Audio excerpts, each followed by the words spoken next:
ini gerambiangan aja. Dari bibit basah dalam 1 hektar ya, itu untuk biaya cabutnya saja itu sampai 900 sampai 1.200.000 untuk nyabutnya. Cabut saja. Iya, kita pakai ukuran 1 hektar katakanlah. Dengan dirubah menjadi pengalian bibit kering yang 1 hektar, ini cuman biaya cabut atau biaya potong gulung itu 200. Itu dari mulai bibit cabutnya. Setelah cabut kan butuh tanam. Setelah mau tanam pakai orang dalam 1 hektar itu 400 kali 6. Biasanya ini kan 1/4 bau 400 kali 6. Muncullah biaya tanam 2.400.000. Setelah punya mesin ini, karena mesin ini punya kapasitas 1 hari 1 hektar, katakanlah dikerjakan 2 orang, 1 orang katakanlah dikasih 200 karena itu jalani mesin ya. 200 kali 2 400. Yang tadinya 2.400.000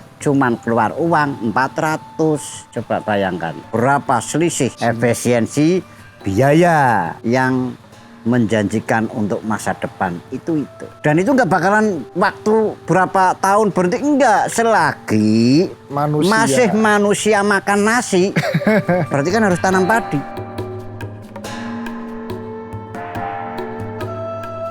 Pas awal kita bersama bareng. Saya bangun sama partner. Sebelum adanya uang itu semangat semua. Pas ketika uang itu sudah ada, kita dealing project sekian ratus juta, sekian miliar, saya ditikung. Partner saya, karena yang megang keuangan itu partner saya. Lah itu di situ pelajaran terbesar saya mengenai usaha. Kurang lebih kalau kita bicara nominal 3 miliar. Ora usah ngemut-ngemut berapa utangmu, kapan bojomu. Sing penting awakmu sehat. Sehat pikirane, sehat awake, engko kabeh rampung. Sing rampung ke sapa? Ya waktu.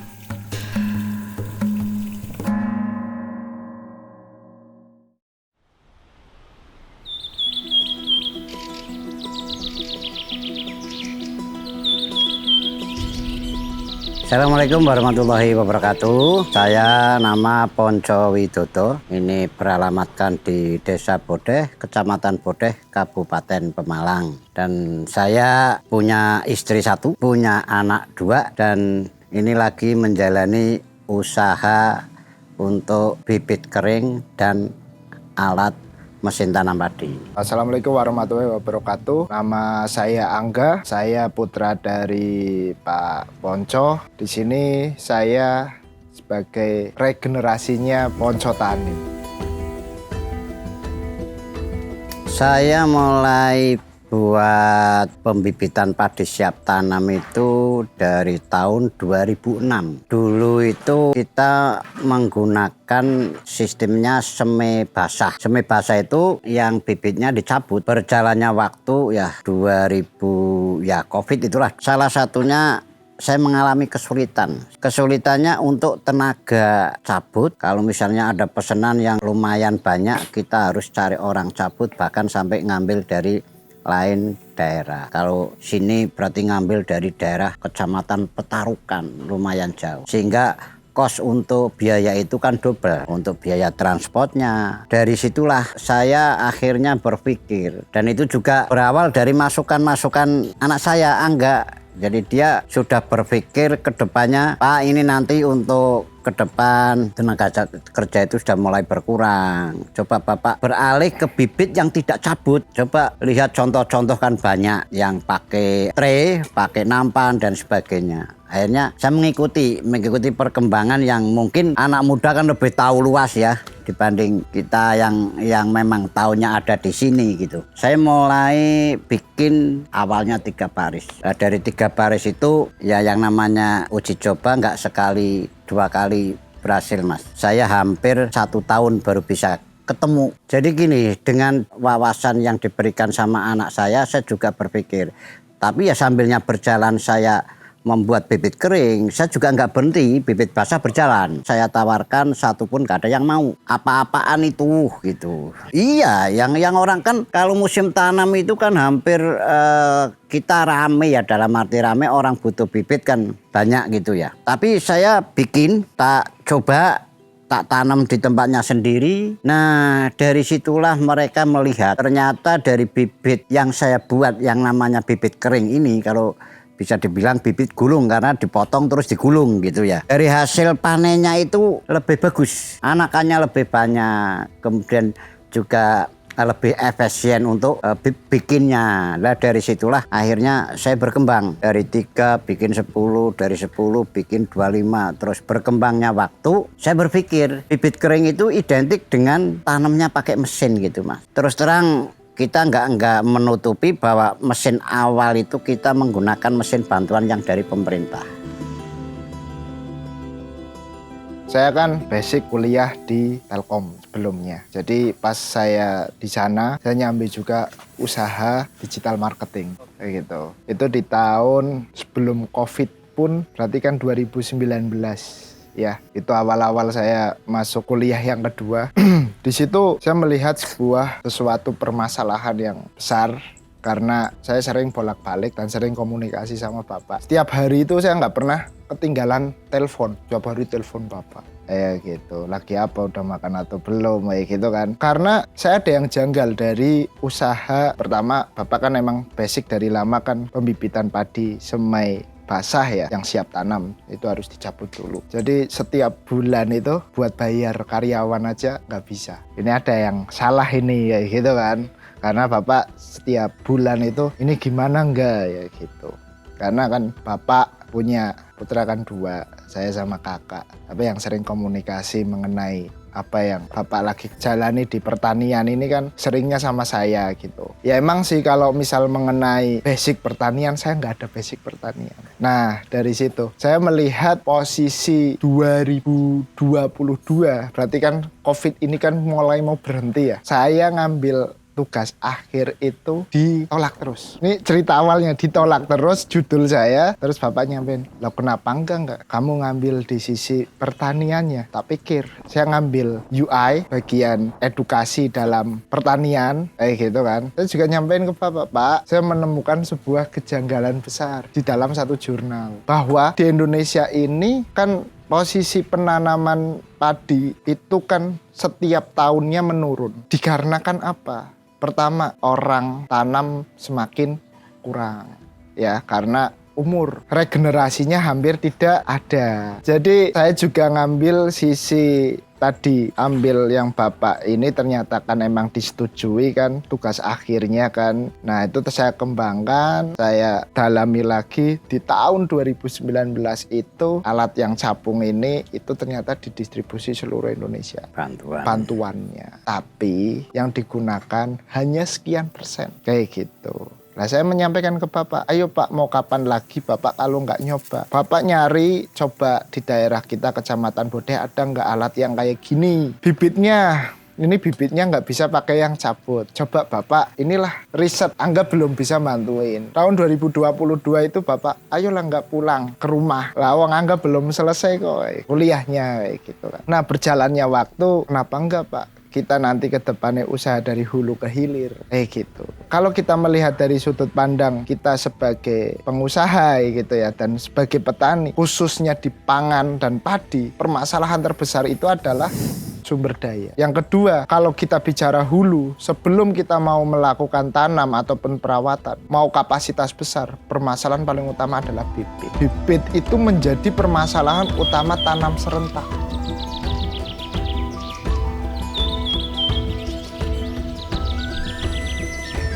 Kalau saya ya bisa dibilang masih tahapan orang ngomong itu jadul ya. Jadi kita menggunakan sistem-sistem yang terdahulu. Makanya tadi disampaikan sama Angga bahwa saya merubah ini atas penemuannya si Angga. Jadi Pak gini tak lakukan karena dia kan hanya bisanya ngomong, nggak bisa berbuat apa-apa, nggak di rumah. Ya nggak di rumah itu. Yang melakukan saya tak coba gini-gini. Saya ada kesulitan telepon. Terus terang memang walaupun Angga di luar, memang tidak ada hari dia nggak telepon. Kadang-kadang pagi, siang, sore, malam-malam itu sehari nggak cukup sekali dia telepon. Yang ngobrol, ya tanya dan sebagainya.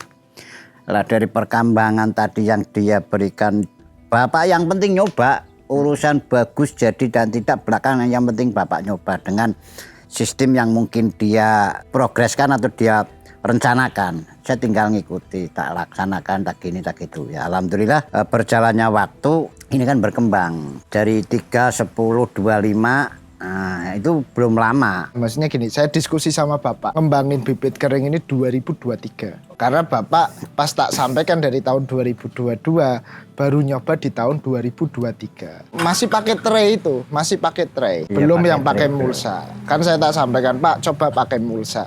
Cuma emang masih kesusahan kayak gitu. Ya itu perjalanan. Saya sebelumnya itu di sana ya kuliah, ya kerja. Saya juga kerja karena kerja saya itu di sana di bagian bantu kakak ya. Kakak juga di Purwokerto. Terus saya juga mencoba untuk keluar dari zona nyaman pekerjaan ya. Saya buka usaha yaitu digital marketing yang tadi. Agensi saya pun mendaftarkan PT namanya Angkasa Digital Media. Kayak gitu. Nah, di situ saya menaungi di sana di Purwokerto, membina 150 UMKM, masuk ke proyek-proyek tahunan, ke corporate kayak gitu ya. Saya di sana pas awal oke, kita bersama bareng. Saya bangun sama partner. Sebelum adanya uang itu semangat semua. Pas ketika uang itu sudah ada, kita dealing project sekian ratus juta, sekian miliar, saya ditikung. Partner saya, karena yang megang keuangan itu partner saya. Lah itu di situ pelajaran terbesar saya mengenai usaha. Kurang lebih kalau kita bicara nominal 3 miliar. Habis nikah ini. Ini nikah itu posisi Collab. Setelah nikah selesai, saya ngomong, enggak, kamu kan usaha di bidang market. Ngapain kamu marketin punya orang? Punya bapak kan ada itu bibit. Terserah kamu mau di market model kayak apa. Kan itu sudah ada medianya. Tinggal kamu kembangkan. Nah, posisi kondisi lagi pusing lagi, akhirnya pulang kan. Lebih baik kamu pulang. Istri bawa, ayo bareng-bareng sama bapak. Terserah kamu mau bikin apa, buat apa. Yang penting ini sudah ada media usaha. Itu mau sukses mau tidak, terserah kamu.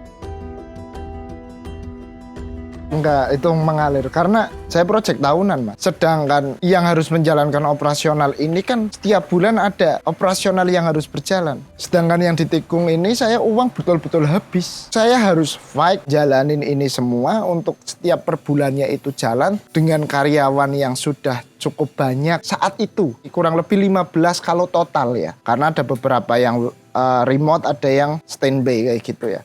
Nah, sedangkan digital ini kan sebenarnya yang paling mahal apa sih? Per bulannya bayar A, B, C, D, E-nya. Kayak gitu ya. Ditambah dengan adanya kita project tahunan. Setiap bulan itu kita bayar gaji. Ada keluar juga. Corporate itu kan, saya kan projectnya kan bikin sistem digital marketing perusahaan. Itu yang kita pegang 3 corporate. Setiap bulan muter. Operasional besar. Itu di situ. Saya habis-habisan sampai gini, hari ini butuh uang 3 juta. Saya harus gimana caranya? Saya muter, tak tawarin bikin website ke UMKM, ternyata ada yang mau untuk jalani operasional.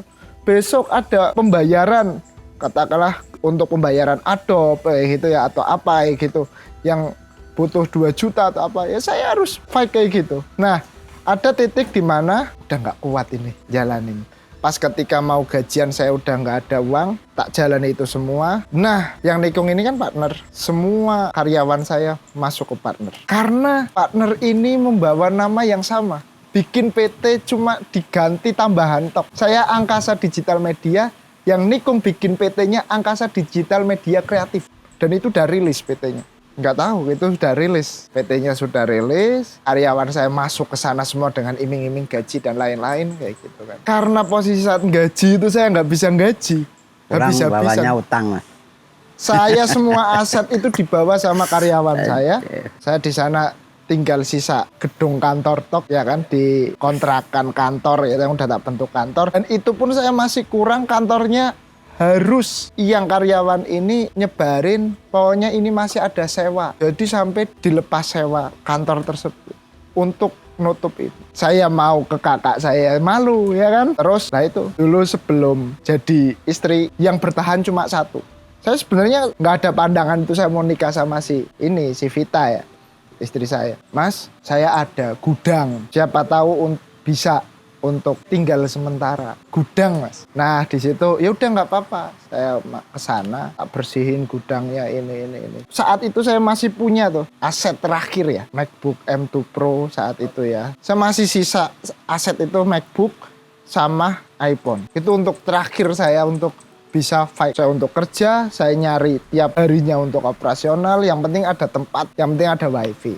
Gitu. Itu saya sisa terakhir dan saya tetap nggak kuat karena berjalannya waktu. Sampai saat itu saya mau pergi. Jalanin ini yang harus operasional muter. Saya sendiri soalnya. Hutang sana sini kan. Untuk nutupin juga operasional. Nggak kuat saya jalani berapa bulan. Karena saya saat itu juga sama si istri saya ngucap, ayo nikah. Dan itu direspon, saya harus ketemu sama orang tuanya, sama neneknya. Dan ternyata direspon, besok mau ke orang tuanya saya. Berarti kan ke Pemalang ya. Posisi saya itu udah mau mikir, saya mau pergi apa ya. Maksudnya gini, ya menikah tapi nanti kayak gitu loh. Otomatis kan saya pulang. Ya udah tadi yang Bapak sampaikan. Karena apa? Prosesnya saya nggak pernah cerita sama orang tua. Tak tahan sendiri saya di sana gimana. Terus Bapak gini, wes, kowe istirahat loh. Karena saya pulang itu kurus, makan sekali. Saya juga rokok itu saat itu yang penting ada lah. Paling ya kalau misalnya ada uang 10.000 ya saya beli rokok 10.000 apa gitu. Nggak yang saat sekarang ini yang apa yang aku pengenkan ya bebas gitu kan. Bapak itu di rumah cuma itu tok istirahat, pokoknya tidur, bangun, makan, ada rokok, tidur lagi. Saya 1 bulan full. Perbaikan gizi. Saya itu berat badan itu sudah di angka 50 berapa, hampir ya 52 atau 53 itu. Kalau ini ideal kan saya 68 ya, itu sampai 50. Saya punya anak 2 mas. Jadi yang satu kan sudah mandiri ya, dalam arti walaupun ini awalnya pingin mandiri lepas dari kakaknya, ya saya biarkan yang tadinya bareng dengan kakaknya, dukung usaha kakaknya, tapi si Angga pingin mencoba mandiri. Dan saya selalu mengajarkan sama anak itu jangan selalu menggantungkan orang tua atau menggantungkan orang lain. Jadi usaha kayak gitu tak biarin aja, karena itu adalah pembelajaran pematangan nanti dia ke depan. Kalau tanpa ada pembelajaran bikin bete sampai bangkrut kayak gitu, nanti untuk ke depan mungkin ada hal yang lain kan berarti udah siap. Dalam kondisi dia sudah ya bisa dibilang sudah, Pak saya angkat tangan ya baru, ya memang udah pulang. Sebetulnya ya dua-duanya mas. Dulu kakaknya juga sama. Ya pada saat itu ya saya bisa mengucuri dana yang untuk bisa bangkit lagi kayak gitu. Ya pas ada. Tapi kan yang namanya ya itu tadi wong sing jenenge pegawai negeri hanya hidup itu cukup untuk sederhana. Kalau pingin mewah juga bingung dari mana itu uang. Kalau nggak mau cari sampingan usaha yang lain. Makanya saya selama sekian tahun bisa melihat hasil ya, hasil pembibitan ini setelah perubahan kayak gini. Karena memang banyak kos biaya yang luar biasa perbedaannya. Saya kan pulang posisi udah nggak punya harapan. Nah, tapi kan pas Bapak di rumah kan, karena gini prinsip saya selama saya menjalankan sebuah keputusan saya, karena Bapak itu menyampaikan intinya jangan sampai apa yang kamu lakukan ngerepotin orang lain. Walaupun itu kondisi saya ngap-ngapan ya, udah nggak punya harapan. Walaupun di situ Bapak bantu ke saya itu full support mental ya. Karena semua saya hadepin sendiri kayak gitu. Saya pulang itu ya bahasanya ya saya bersyukur ya masih ada Bapak sama Ibu. Saya untuk pulang, betul-betul pulang semua tak ceritakan. Di situ Bapak support mental dan saya punya harapan lagi. Ceritanya lucu sampai ke titik bahasa ada poncotan itu lucu sekali. Saya kan bosen 1 bulan karena saya disuruh sama Bapak itu gini, ora usah ngemut-ngemut berapa utangmu, kapan bojomu, sing penting awakmu sehat. Sehat pikirane, sehat awake, engko kabeh rampung. Sing rampungke sapa? Ya waktu. Bapak cuma nyampein itu. Lah karena saya 1 bulan full di rumah bosen ya. Karena Bapak usahanya itu tadi pembibitan padi yang khusus basah.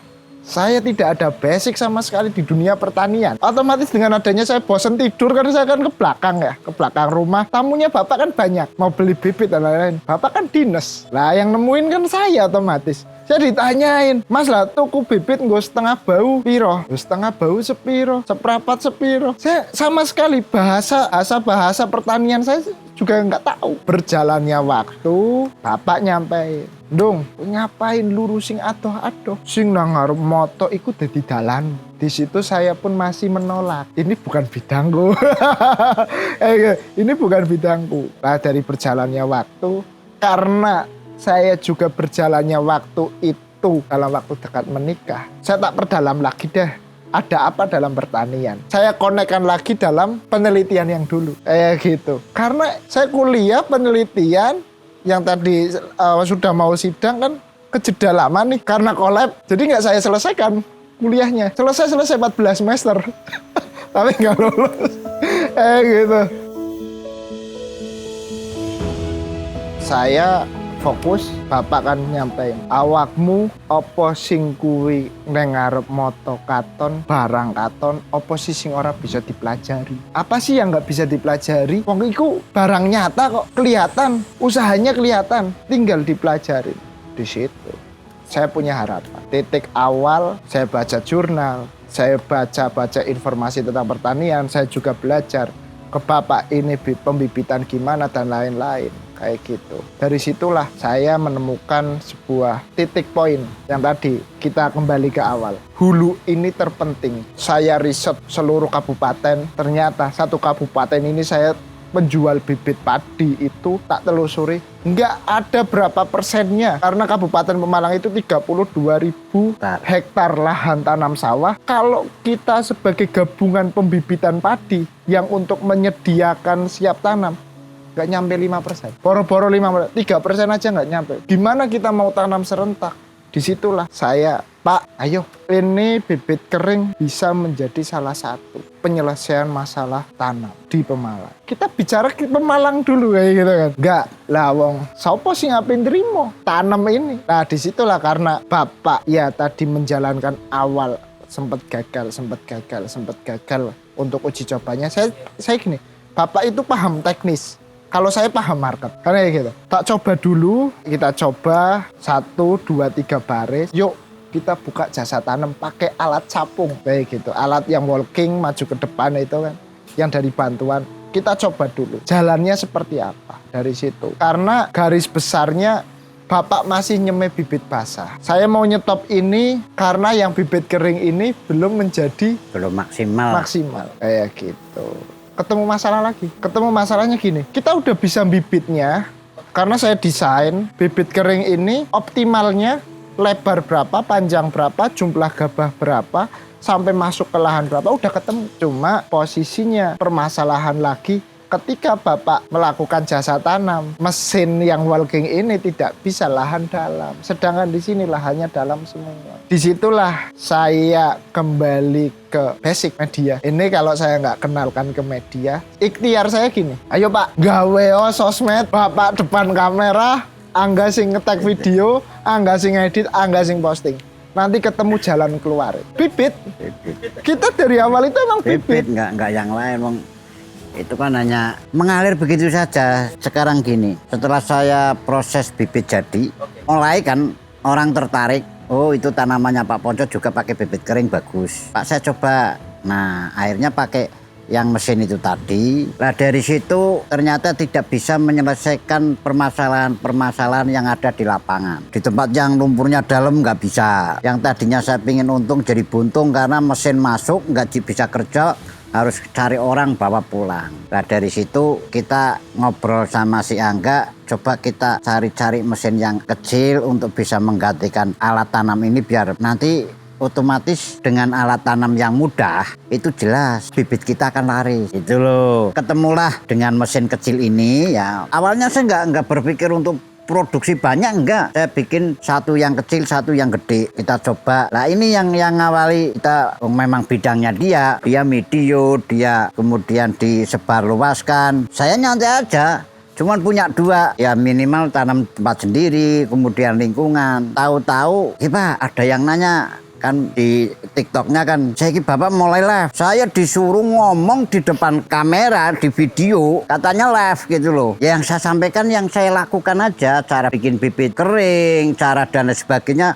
ngomong, yang nonton berapa? Yang nonton 1 Pak. Itu sudah setengah jam saya ngomong itu yang nonton 1. Udah ditutup aja nggak mau, yang nonton 1. Itu awal-awal ini suruh nge-live. Pak sabar Pak, besoknya lagi suruh nge-live lagi. Besoknya dari situ mulai berjalannya waktu. Ternyata banyak yang nanya itu alat. Sampai Angga mencoba, kalau minat silahkan PO. Setelah ada yang pesen, nah ini awal nih Mas. Orang pertama beli mesin Ponco Tani itu di bulan 6 tanggal 2, berarti 2 Juni saya rilis pertama mesin. Bahkan orangnya sudah tanggal 2 datang, ini belum pulang. Ini pulang sekitar jam 2 atau jam 3 pagi mesin baru dibawa. Terus dah, itu kan pertama Mas, kita produksi, kita buat. Selanjutnya mulai setelah itu kan odonannya, harga dan sebagainya, ini mulai buka PO bertambah sampai sebetulnya ya kita mulai lancar produksi kirim itu ya di bulan September. 2024, baru September, Oktober, November, Desember, kurang lebih baru 4 bulan. Itu kita kan waktu mau berpikir ke sana, kita sama Angga cari yang bisa bikin lah katakanlah. Nah kebetulan saya ketemu dengan orang Purwokerto, ya juga Angga yang tahu. Nah kita sodorkan, bisa enggak buat kayak gini. Ini sama dengan ada produk yang kayak gini sama, tapi kan belum ada yang produksi gitu loh. Ada dari luar negeri ada. Setelah ini kita sodorkan, ternyata sana bisa. Dan itu saya nggak berpikir ini mau saya jual, enggak. Untuk kepentingan saya menunjang bibit kering itu laku. Misalnya nanti buat kalau sudah oke, nambah 2, nambah 5, nambah 10. Kan ke depan kan berarti itu bisa dikelola sama Angga untuk jasa tanam. Ternyata di pikirannya Angga bukan jasa tanamnya, tapi mengembangkan ini yang dibutuhkan oleh petani itu ini.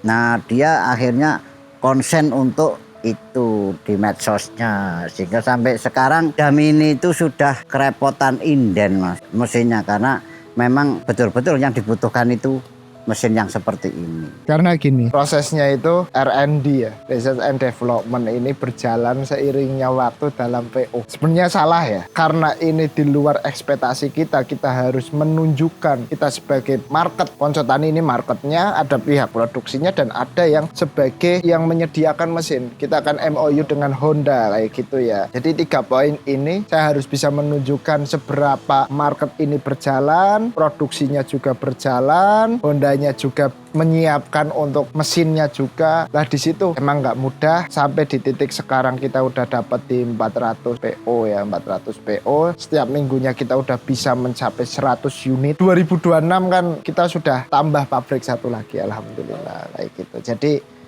yang tadinya bisa 1 bulan itu 100, kita 1 bulan sudah diangkat 300 kayak gitu. Itu berawal betul-betul panjang kayak gitu ya. Ceritanya panjang, iya kayak gitu. Dan mesin ini juga kan sudah uji layak, TKDN, SNI, kayak gitu, iya. Dan Ponco Tani ini juga kan tempat pelatihan juga. Jadi gini, dengan medsosnya Angga ya, yang tadi akunnya Ponco Tani memang ngambil dari nama saya. Kan nama saya kan Ponco Widodo, wis ben orang nggak bingung, Ponco Tani saja. Nah setelah mereka melihat, mereka antusias sekali untuk ingin memiliki alat ini, karena di semua daerah itu sudah kasusnya itu sama, permasalahannya sama. Itu semakin kesini semakin menghilang karena tidak ada generasi penerusnya. Dia datang sak rombongan, sak mobil, 2 mobil. Nah akhirnya ya setiap hari juga kan saya menjelaskan, ini loh cara bikin bibit kering, ini loh cara kerjanya mesin, ini loh kelebihan, kelemahan, perbandingan antaranya bibit basah dengan bibit kering. Nah dari situ lah mungkin ya dari video-video itu, karena memang kita sudah awalnya memang didahulukan dari sini dulu, Kabupaten Pemalang mengadakan sekolah lapang, bahkan ini juga ikut sekolah lapang. Itu sekolah lapangnya ini ada di sini. Ini mengadakan sampai 2 kali di desa sini sendiri, Kecamatan Boda sendiri, kemudian Kecamatan Marungpring, Kecamatan Moga. Berawal dari situ kita menyampaikan kepada mereka masalah bibit kering, masalah mesin. Nah itu nggak tahu dari luar itu podo ngikuti, minta pelatihan dari Madiun, dari Pati, dari Demak aja berapa bus Mas sudah ke sini.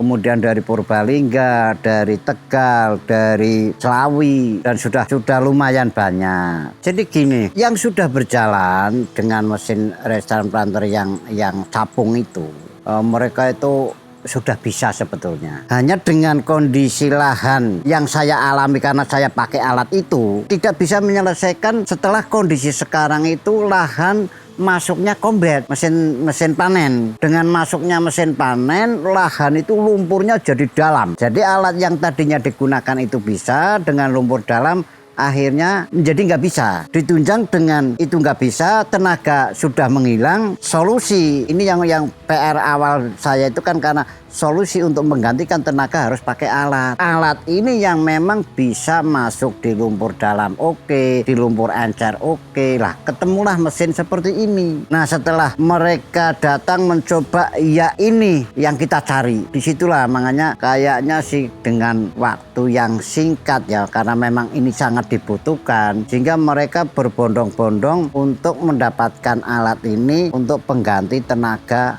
tanam.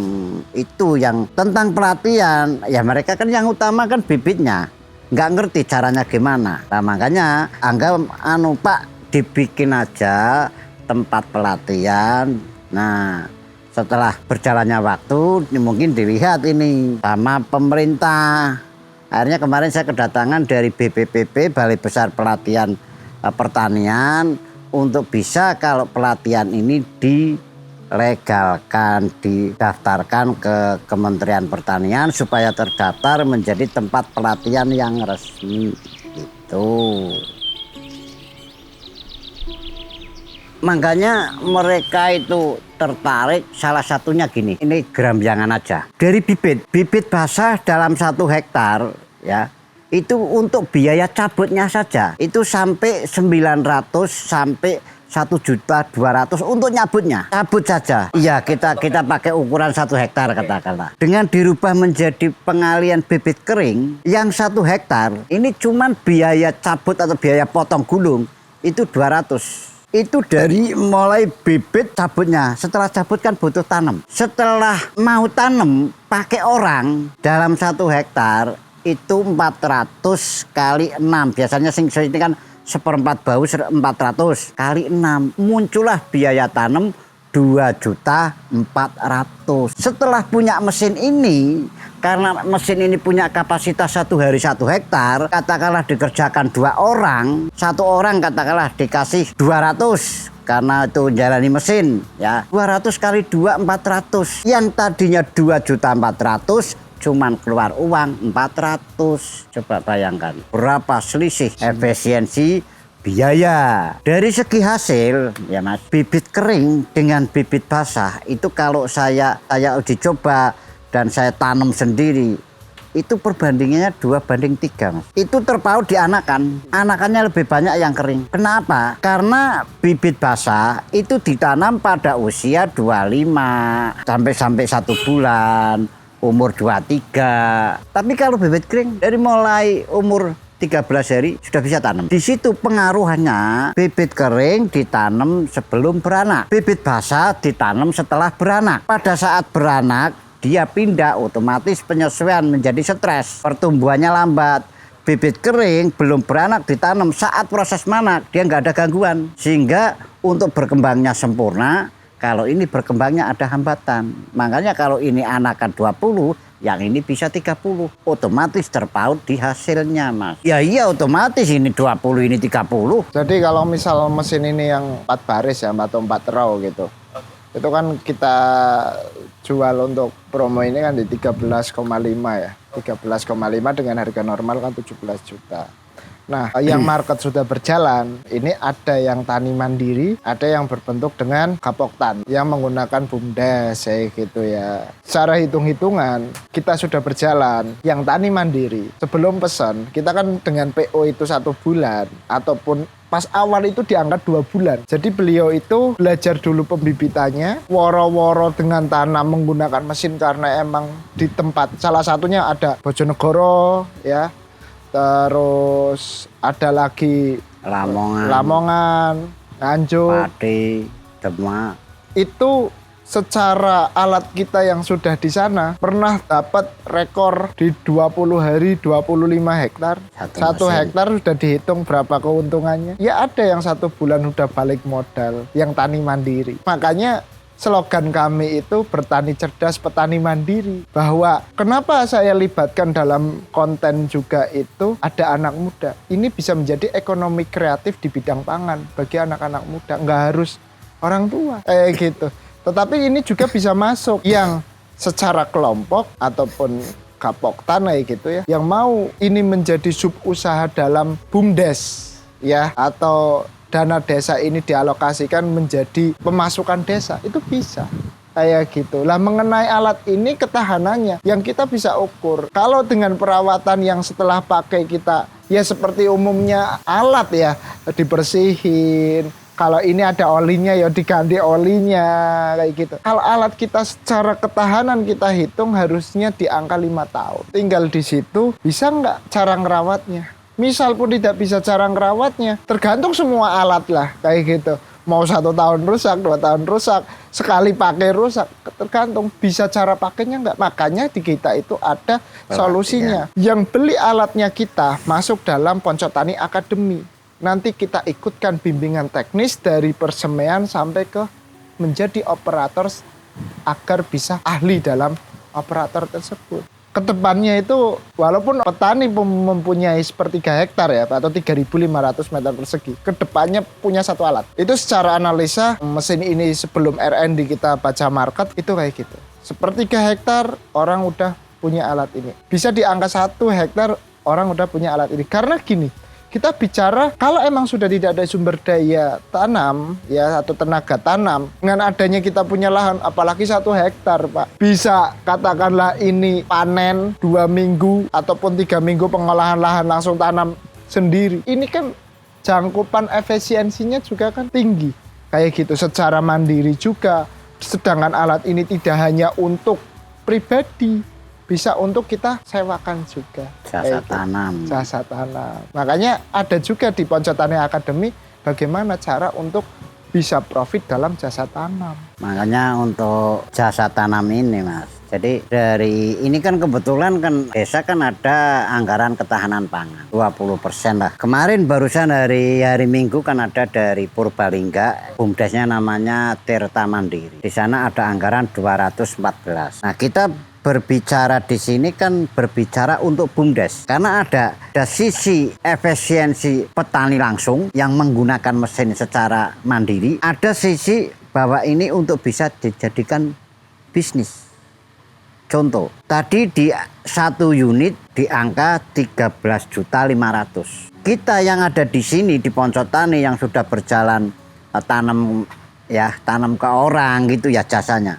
Itu yang 1 hektar sewanya 1.200.000. 1 hektar. Katakanlah musim tanam dalam 1 desa itu perjalanan dari beberapa orang tanam itu selama 1 bulan. Kapasitas dia tanam 1 hari 1 hektar. Selama 1 bulan sudah dapat 36 juta. Harga 1 bulan modal kembali. Ini yang bikin BUMDes berbondong-bondong ke sini. Karena tak kasih pelatihan yang berbunyi untuk bisnis yang menjanjikan untuk masa depan itu. Dan itu nggak bakalan waktu berapa tahun berhenti, enggak, selagi masih manusia makan nasi berarti kan harus tanam padi. Itulah makanya udah berapa puluh BUMDes yang sudah kesini dan sudah juga ada yang persis dia tulis awalnya kan untuk pelatihannya kan studi tiru. Jadi dia jiplak baik pesemaiannya, baik penyiramannya, semuanya sama dengan saya. Dan dia sudah berjalan. Sudah ada yang ada pesanan 40 hektar, 50 hektar gitu. Ini yang membuat para BUMDes yang ada di desa itu tertariknya di situ.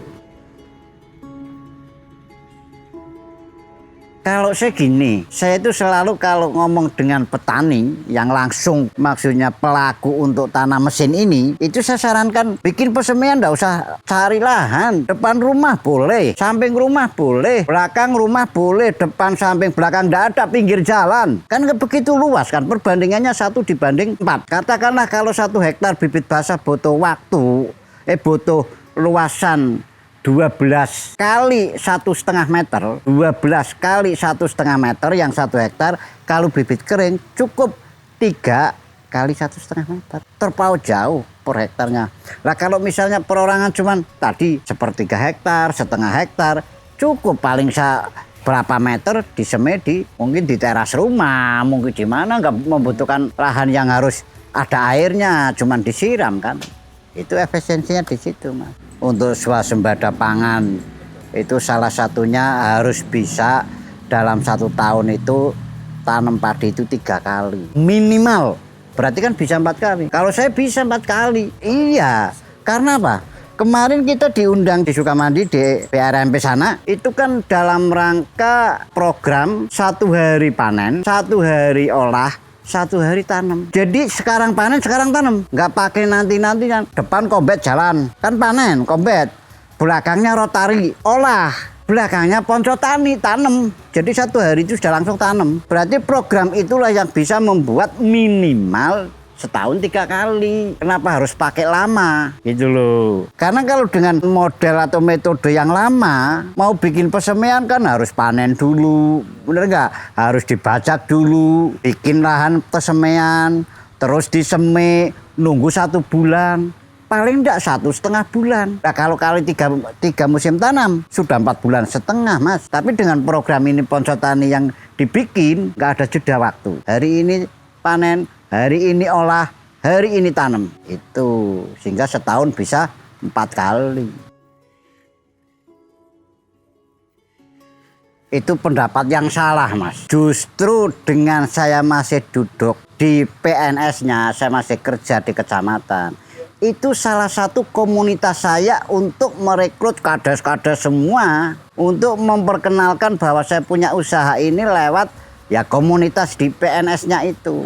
Karena hampir ya orang-orang satu kecamatan kan mesti ngumpulnya di kecamatan. Dengan saya berdiri di sana kan saya lebih luas untuk menyampaikan informasi ini, Mas. Makanya kemarin yang ngobrol-ngobrol Angga juga, Angga sama ibunya gak usah pensiun lah, satu kantor deket. Itu loh, ada hal-hal yang penting kan bisa izin sebentar. Misalnya mungkin ada tamu dan sebagainya, butuh bapak kan bisa izin sebentar, tidak masalah. Yang penting kan tidak mengganggu aktivitas kantor setiap harinya, kan kita nggak terganggu lah, untuk dinasnya nggak terganggu. Makanya pelatihan itu tak alihkan ke Sabtu dan Minggu karena saya libur itu.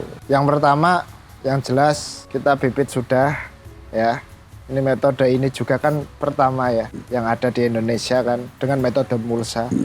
Yang kedua alat tanam metode tarik ini juga SNI pertama di Indonesia. Yang kedua adalah pematang yang belum ada di Indonesia. Ini lagi proses R&D. Alat galeng.